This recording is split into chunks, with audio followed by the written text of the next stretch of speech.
ஜென்ம சனி இருந்தா என்ன பண்ணிருக்கு நான் சொல்றேன். சனி பவன் கெட்டு போயிருந்தால் பயங்கரமான காசு பணம் சேமிப்பே ஒரு 3 மாசம் உங்க கையில நிக்காது. நான் ஓப்பனா சொல்லிடுறேன். 3 மாசம் உங்கள்கிட்ட காசு பணமே கிடையாது. ஒழுக்கமான குரு 5 கிரகத்தை பாக்குது. எல்லாரும் சொல்லி என்ன சொல்லுவாங்க, 12ஆம் இடத்துல இவ்வளவு கிரகம் போச்சே பயமுறுத்துவாங்க. அந்த நேரத்துல தயவு செய்து உங்க ஜாதகத்துல திசா புத்தி நல்லா இருந்தா எந்த ஒரு கெட்ட விஷயமும் உங்ககிட்ட நெருங்காது. நான் ஓப்பனா சொல்லிடுறேன். ஏதாச்சும் யோசிச்சாங்கன்னா அந்த விஷயத்த முடிக்கணுங்கிற சிந்தனை இந்த மீனராசியை பொறுத்தவரை பயங்கரமா இருக்கும். இவங்க மனசுக்குள்ள நீங்க என்ன இருக்குன்னு யாராலையும் கெஸ் பண்ண முடியாது. ஆனா பயங்கரமா ஆராய்ச்சி பண்ணுவாங்க. வெளிநாட்டுல எத்தனை பேர் வேலை பார்த்தாலும் சரி, நான் ஓப்பனா சொல்லிடுறேன். வெளிநாட்டுல எத்தனை பேர் வேலை பார்த்தாலும் அவங்களுக்கு எல்லாம் பதவி உயர்வு இருக்குன்னு சொல்லிடுங்க. மீனராசியை பிறந்த அனைவரும் சொல்றேன்.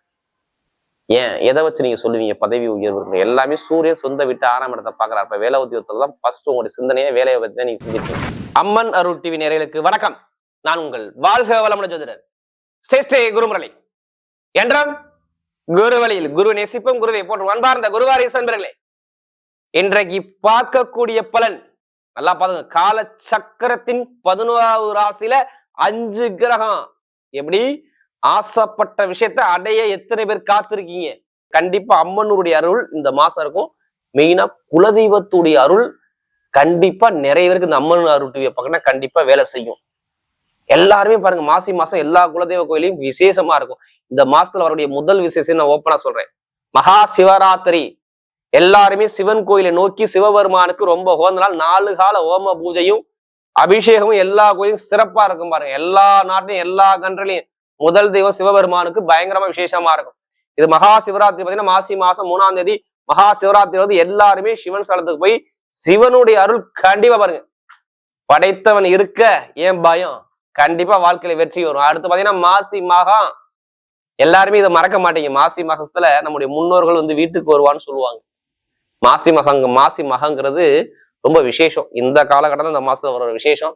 மற்றபடி பார்த்தா இந்த 12 ராசிக்கும் எல்லா கிரகத்தையும் குரு பாக்குறாரு. நல்லா தெரிஞ்சுக்கணும். ஏன் இந்த வீடியோ நீங்க எல்லாருக்கும் நான் ஷேர் பண்ண சொல்றேன்னா, 5 கிரகம் இருக்குங்க மாசி மாசத்துல. சூரியன், செவ்வாய், சுக்கிரன், புதன் எல்லா கிரகத்தையும் குரு பார்த்தால் கோடி நன்மைங்கிறாங்க. அன்பார்ந்த மீன ராசி என்பர்களே, பொதுவாக மீனராசி காலபுருஷனுடைய 12வது ராசி தான் இந்த மீனராசி. எப்போதுமே சரி, மீனராசிக்கார பாருங்க, யாருக்கிட்ட எப்படி பேசணும், யாருக்கிட்ட எப்படி பண்ணணும், எந்த காரியத்தை எப்படி பேசி எப்படி சாதிக்க சொல்லி ஒரு அறிவான குணம் இந்த மீனராசியை பொறுத்தவரை பயங்கரமா இருக்கும். நீங்க எடுத்து பார்த்துக்கோங்க. பயங்கரமா ஒரு ஆராய்ச்சி பண்ணக்கூடிய குணம் மீனராசியை பொறுத்தவரை பயங்கரமா இருக்குங்க. ஏதாச்சும் யோசிச்சாங்கன்னா அந்த விஷயத்த முடிக்கணுங்கிற சிந்தனை இந்த மீனராசியை பொறுத்தவரை பயங்கரமா இருக்கும். இவங்க மனசுக்குள்ள நீங்க என்ன இருக்குன்னு யாராலையும் கெஸ் பண்ண முடியாது. ஆனா பயங்கரமா ஆராய்ச்சி பண்ணுவாங்க. ஒண்ணும் இல்லைங்க, அந்த கமிஷன் வியாபாரம், ஆசிரியர் வேலை, இந்த பொறுமையா பாக்குற வேலை எல்லாத்துலயும் மீனராசி பயங்கரமா இருக்கும். வெளிநாடு வெளியூர்ல போய் பூர்வீகத்தை விட்டு வெளிநாடு போறது, வெளியூர் போறது, பல தொழில் பண்ணக்கூடிய மைண்ட் கெப்பாசிட்டி இந்த ராசிக்கு மட்டும்தான் அதிகம். நல்லா தெரிஞ்சு. அப்படிப்பட்ட மீனராசி என்பதற்கு வரக்கூடிய மாசி மாத பலன் எப்படி வரக்கூடிய மாசி மாத பலன் உங்களுக்கு யோகமா யோகம் இல்லையா? எப்படி யோகமா யோகம் இல்லையா? இதுக்கான பதிவு தான். தயவு செய்து உங்களுடைய விதிஜாதத்தை கிரகமே இப்ப பார்த்துக்கிட்டு திசாபுத்தியை பார்த்துக்கிட்டு நீங்க பலனடுங்க. எப்படி திசாபுத்தியை பார்த்துக்கிட்டு பலனடுங்க. ஏன்னா எல்லா கிரகமும் 5 கிரகத்தை உங்க ராசி அதிபதி பாக்குறாரு. எப்படி 5 கிரகத்தை பாக்குறாரு. அப்ப மீனராசிக்கு ஏதோ ஒரு பயங்கரமான ஒரு ராஜயோகம் இருக்குது. இதை விட்டுறக்கூடாதுன்னு நான் சொல்றேன். ஏன்னா நம்ம எல்லாருமே ஒரு கர்மால பிறந்திருப்போம். அந்த கர்மாவை எப்படி எதிர்கொண்டு நம்ம எப்படி ஜெயிக்கணும், இதை மட்டும் இந்த நேரத்தில் நம்ம யோசிக்கணும். ஏன்னா ஒரு ராசி வக்ரமா இருந்தாரு, வக்ரமா தான் இருக்கிறாரு. இப்ப எல்லா கிரகத்தையும் அவர் வேற பாக்குறாரு. அதனால நல்ல யோகம் இருக்குது. தயவு செய்து ஜாதகத்தை பார்த்து தசாபதியை பார்க்காம தயவு செய்து எந்த ஒரு முடிவும் எடுத்துடாதீங்க. இல்ல கடைசி மட்டும் பாருங்க. உங்க உங்க உங்க நட்சத்திரத்துக்கும் ஒவ்வொரு விதமான பலனை நம்ம கொடுக்குறோம். இந்த மாசம் உங்களுக்கு எப்படிப்பட்ட யோகம் இருக்குன்னு அதுவும் நட்சத்திர பலன் கண்டிப்பா இருக்குது. கிரகமே பார்க்கும்போது உங்க ராசியில யாருக்கு சனி பகவான் இருக்காது. ஜென்ம சனின்னு சொல்லுவாங்க உங்களுக்கு. அடுத்து 4ஆம் இடத்துல குரு. ஒழுக்கமான குணம் இருக்குன்னு ராஜா உங்கள்கிட்ட. அடுத்து பாருங்க ஸ்ட்ரெயிட்டா 6ஆம் இடத்துல கேது. சிம்மத்துல 12ஆம் இடத்துல பாத்துக்கணும். சூரியன், செவ்வாய், புதன், சுக்கிரன், ராகு. 5 கிரகம் இருக்கா? இந்த 5 கிரகத்தை யாரு பாக்குறாரு? 4ஆம் இடத்துல ஒழுக்கமான குரு உங்களை பாக்குறாரு.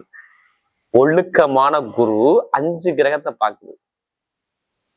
எல்லாரும் சொல்லி என்ன சொல்லுவாங்க, 12ஆம் இடத்துல இவ்வளவு கிரகம் போச்சு பயமுறுத்துவாங்க. அந்த நேரத்துல தயவு செய்து உங்க ஜாதகத்துல திசா புத்தி நல்லா இருந்தா எந்த ஒரு கெட்ட விஷயமும் உங்ககிட்ட நெருங்காது. நான் ஓப்பனா சொல்லிடுறேன். இப்போ ஒரு பழமொழி உங்களுக்கு நான் சொல்லணும். எப்படி? குரு பார்த்தால் கோடி நன்மை இருக்குமா இல்லையானா உங்க ஜாதகத்துல குரு நல்லா இருக்குதா நீங்க தான் செக் பண்ணிக்கணும். ஒண்ணு இல்லைங்க, பிறந்த தேதி பிறந்த வருஷம் சொல்லுவாங்க உங்களுக்கு குரு நல்லவர் கெட்டவர் சொல்லிடுவாங்க.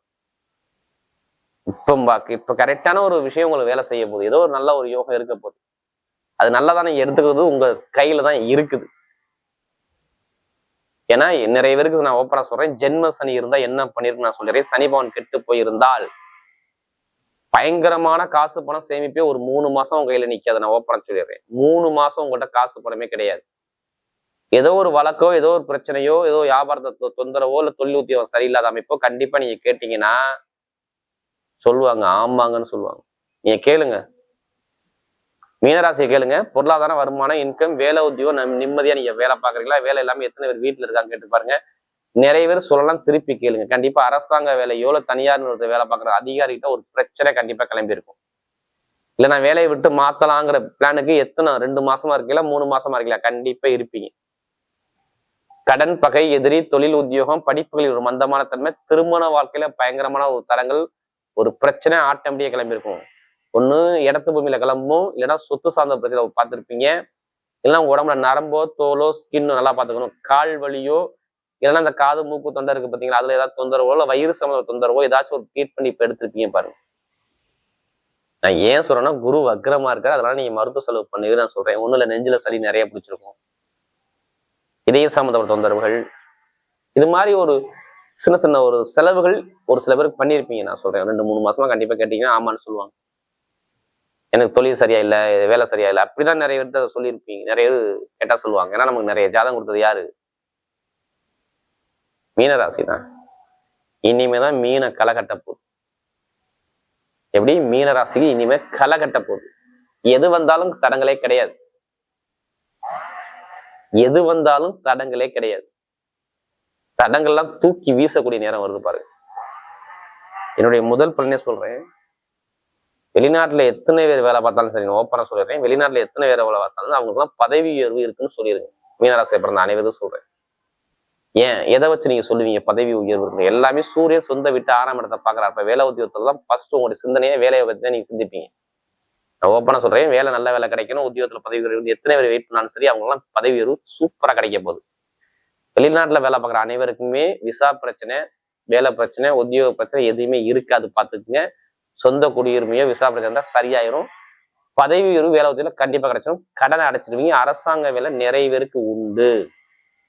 உங்க குடும்பத்துல யாருக்காச்சும் ஒருத்தருக்கு தூரத்துல அரசாங்க வேலை வந்திருக்கும், இல்லைன்னா அரசாங்க எக்ஸாம் எழுத சொல்லுங்க. எத்தனை பேர் உங்க குடும்பத்துல இருந்தாலும் சரி அவங்க எல்லாமே அரசாங்க வேலைக்கான முயற்சி பண்ண சொல்லுங்க. கண்டிப்பா யோகம் இருக்கு. அரசு மூலம் உதவிகள் கிடைக்கும். திருமணத்தை பத்தி பயப்படாதீங்க. நிறைய பேர் நான் ஓப்பனா சொல்லுறேன், திருமணம் மீனராசியை பொறுத்தவரை இந்த மாசத்துல நிறைய நடக்கும். ஏன்? புதனுடைய வீட்டுல குருங்க. எப்படியும் உங்களுக்கு திருமணத்தை காட்டுறது யாரு? புதன் தானே. கன்னிராசி, அதெல்லாம் மீனராசில கன்னிராசி 7வது ராசி. அந்த அதிபதி புதனை யாரு பார்க்க? குரு பாக்குறாருல்ல. கண்டிப்பா கல்யாணம் முடிஞ்சிடும். எல்லாரும் சொல்லுவாங்க இப்போ கல்யாணம் பண்ண முடியாது. உங்களுக்கு கல்யாணம் நடக்கும். இட பிரச்சனை, பூமி பிரச்சனை, சொத்து பிரச்சனை, பூர்வீக சொத்து பூர்வீக கோர்ட்டு கேஸ் இருந்தா அந்த கேஸ்ல நீங்க தான் ஜெயிப்பீங்க. 6ஆம் இடம் கேஸ் பிரச்சனை எல்லா கிரகம் சேர்ந்து பாக்குது. அப்ப ஏதாச்சும் ஒரு 5 கிரகத்தை ஒரு கிரகம் இருந்தாவே நீ கேஸ்ல ஜெயிச்சிருவீங்க. யாரு? சூரியன், செவ்வாய், புதன், சுக்கிரன், ராகு, ஏதாச்சும் ஒரு கிரகம் யோகமா இருந்தா போதும். அந்த கேஸ்ல ஜெயிக்கிறது நீங்களா இருப்பீங்க பாருங்க. வழக்கு தடை எதுவுமே இருக்காது. நல்ல ஒரு மாற்றம் தேடி வரும். எந்த பேங்க்ல போய் லோன் கடல் லோன் சாங்ஷன் இப்ப எடுங்க, லாட்ரி யோகத்தை எடுங்க, வெளிநாட்டு உள்ளவங்க கண்ணை மூடி எடுங்க, அடிக்கும். கண்ணை மூடிக்கிட்டு எடுக்கணும். ஜாதத்துல உங்களுக்கு எந்த கிரகம் யோகமா இருக்குன்னு பார்த்துதான் இருக்கணும். சம்மந்தம் இல்லாம எடுக்கக்கூடாது. அதுலயே பணத்தை போட்டு வரையாம நம்ம ஜாதத்தை பார்த்து தசாபதியை பார்த்து எடுங்க. கண்டிப்பா லாட்ரி யோகம் உண்டு. கலை ஃபீல்டு, மருத்துவ ஃபீல்டு, ஐடிஐ ஃபீல்டு, ஆசிரியர் வேலை பார்க்குறவங்க, நகர வச்சிருக்கவங்க, கமிஷன் வியாபாரம் பண்றவங்க, நெருப்பு சார்ந்த வேலை, இரும்பு சார்ந்த வேலை, இந்த துறை எல்லாமே பட்டைய கிளை போகுது. மருத்துவத்துறைனா சாதிப்பாங்க. ஐஏஎஸ், ஐபிஎஸ் படிக்கக்கூடிய நபர்கள் எல்லாமே நல்லா இருக்கும். பொருளாதார வருமானம் சூப்பரா இருக்கும். பாத்துங்க. பெருங்கொண்ட பணம் இன்னும் நல்லா ஒரு மாற்றத்தை கொடுக்குறாரு. பெண்களுக்கு மிகப்பெரிய வெற்றியை கொடுத்தாரு. உடம்பு ஆரோக்கியத்தை பத்தி கவலைப்படாதீங்க. ரொம்ப மருத்துவ செலவு பண்ணிருமே பண்ண மாட்டேங்க. இப்ப நட்சத்திர பலன் பார்த்தோம்னா முதல் நட்சத்திரம் நான் ஓப்பனா சொல்றேன், புரட்டாதி நட்சத்திரத்துல பிறந்தவங்க ரொம்ப கஷ்டப்பட்டது இவங்க தான். 1 மாசம் 1.5 மாசம் நிம்மதி இல்லாம ஒரு தடுமாற்றத்துக்கு போய் குடும்பத்துல செலவை பார்த்து, வேலையில உத்தியோக தடங்களை பார்த்து, எல்லாமே ஒரு மந்தமான தன்மையை பார்த்தது நீங்க வேலையோ உத்தியோகமோ வருமானமோ இன்கமோ வர விட செலவுகளோ நிறைய பார்த்தது யாராவது புரட்டாதி நட்சத்திரம் கண்டிப்பா நீங்க பார்த்துருப்பீங்க. ஒரு தடுமாற்றம் இதுக்கு முன்னாடி இருந்திருக்கும், இனிமே இருக்காது. இடம் வாங்குறதோ, வீடு வாங்குறதோ, வண்டி வாங்குறதோ, வாகனம் வாங்குறதோ, வெளிநாடு போறதோ, வெளியூர் போறதோ, நல்ல ஒரு மாற்றம் இந்த நட்சத்திர பிறந்தவங்க அதிகமா இருக்கு. நம்ம நிறைய ஜாதகம் கொடுத்ததே இந்த நட்சத்திர பிறந்தவங்க தான். 7.5 சனி உங்களுக்கு பாதிக்காது, பயப்படவே படாதீங்க. 7.5 சனி அதையே பாதிக்காதுங்க. இப்ப வீடு, இடம், பூமி, சொத்து ஒரு செலவு பண்ணக்கூடிய நேரம் உங்களுக்கு இருக்கு. இந்த மாசி மாசத்துல பார்த்துக்க நல்ல செலவா பண்ணிக்கோங்க. நல்ல ஒரு மாற்றம் தேடி வரும். கணவனுடைய ஒற்றுமை எல்லாமே சூப்பரா இருக்கும். அடுத்து உத்திரட்டாதி நட்சத்திர பிறந்தவங்க சொல்ல வார்த்தையே இல்லைங்க. 3 மாசம் ரொம்ப கஷ்டப்பட்டாங்க. காசு, வருமானம், இன்கம், வேலை, தொழில், உத்தியோகம் எல்லாத்தையும் இந்த தடங்களை பார்த்து நிறைய ஒரு நிம்மதி இல்லாத ஒரு குழப்பத்துக்கு போனது. ஏன்னா இந்த உத்திரட்டாதி நட்சத்திரம் நீங்க கேட்டு பாருங்க, சும்மா கேளுங்க, ஆமான்னு சொல்லுவாரு. அதிக ஜாதகம் கொடுத்தாங்க உத்திரட்டாதி பிறந்தவங்க. இனிமேதான் நல்ல ஒரு மாற்றமே வருது. வேலை உத்தியோகம் நல்லா இருக்குது, வெளிநாடு யோகம் நல்லா இருக்கு, வெளியூர் யோகம் நல்லா இருக்கு, கமிஷன் வியாபாரம் நல்லா இருக்கு, இரும்பு சார்ந்த வேலை நல்லா இருக்குது. எது வந்தாலும் பயப்படாம இறங்குங்க உத்திரட்டாதி பிறந்தவங்க. ஏன்னா நல்ல யோகம் கண்டிப்பா வேலை செய்யும். ஏன்னா சனிபான் வக்ர நிவர்த்தி ஆயிட்டாரு. ஜென்ம சனி பாதிக்காது, கண்டிப்பா நல்ல ஒரு மாற்றம் வரும். நிறைய செலவு குறையும், நல்ல ஒரு எதிர்காலம் கண்டிப்பா தேடி வருது. அது பார்த்தீங்கன்னா ரேவதி நட்சத்திரம் பயங்கரமான ஒரு புத்திசாலி குணம், அறிவா யோசிப்பாங்க, அறிவான திறமையான குணம் நிறைய இருக்கும் இந்த நட்சத்திரம். யார்கிட்ட எப்படி பேசணும், யார்கிட்ட எப்படி போகணும், எந்த காரியத்தை எப்படி பேசி சாதின்னு சொல்லி பயங்கரமா அறிவா யோசிக்கக்கூடிய ஒரே நட்சத்திரம் ரேவதி ரேவதி ரேவதி. ஆனா இப்ப 12ஆம் இடத்துல புதன் இருக்கக்கூடாது. நிறைய செலவை பார்த்துக்கிட்டே இருக்கீங்க, நிறைய குழப்பத்தை பார்த்துக்கிட்டீங்க, நிறைய தடுமாற்றத்தை பார்த்துக்கிட்டீங்க. ஆனா இனிமே பார்க்க மாட்டீங்க, ஏன்னா குரு பார்க்கல. ஒண்ணும் இல்லைங்க, வெளிநாடு, வெளியூர், படிப்பு, கல்வி, வேலை, உத்தியோகம், தொழில், உத்தியோகம் நல்லா மாற்றமா இருக்கும். கணவனுடைய ஒற்றுமை சார்ந்த விஷயம், கடன் இருக்காது, பகை இருக்காது. ஏதாச்சும் ஒரு தடங்களை நீங்க ஜெயிக்க கூடியவும் செம்மையா இருக்கிற இதுல பிறந்தவங்க. மெயினா பாருங்க, இந்த ஆசிரியர் வேலை பார்க்குறவங்க, கல்வி நிறுவனம், ஐடிஐ ஃபீல்டு, அக்கௌண்ட்ஸ் கணக்கு ஃபீல்டுலாம் சூப்பரா இருக்கும். ஏன்னா நமக்கு நிறைய ஜாதகம் கொடுத்தது இந்த ரேவதியில பிறந்தவங்க. இனிமேல் நல்ல யோகமே தேடி வருது. எதை எடுத்தாலும் உங்க பக்கம் எல்லாமே வெற்றியா வரக்கூடிய நேரம் சூப்பரா இருக்கு.